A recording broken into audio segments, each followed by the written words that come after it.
Wa 112 nginibingelele babukeli igama ohalala sibonga amakhoba we coming from yashelela TV siyashelela ngawo lo shuni ngiphethe inkosazana la ngithi ke ayizoyichazayo na ukuthi ubani and izokwenzani and igqoke kahle kanje. Mina ngulungile Dlamini ngilana ngizosupporta ilokhuzana iconcert iAfrosoul. Okay, awazi waqoka kahle inkosazana ngayibona kodwa i360 kodwa just 10. Hayibo. Ubani ogqokisile inkosazana? Ngimina nje ngiyayigqokisa isikhathi esiningi. Egqokisa. Okay, sibonge kakhulu. So ngibuze nje njengoba uthe concept uzosupporta la, what bring you to this music? Yini into oyithokozela ngandlela ekwenza ukuthi ugxile kulo music? Nje iculture yethu. Iculture nje njengoba singabantu abamnyama kubalekile ukuthi singalahleki.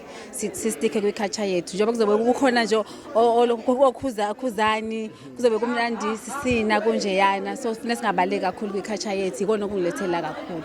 Okay, sibonge kakhulu nkosazana. On social media singakuthola kephi ukuze sikwazi fan base ikhule nakuwena uqobo? Okay, ngangithola ngulungile Dlamini ku Instagram. Yes, Lungile Dlamini go Instagram. Yes. Okay, sibonga kakhulu. Thank you very much ne. Siphinde sibonge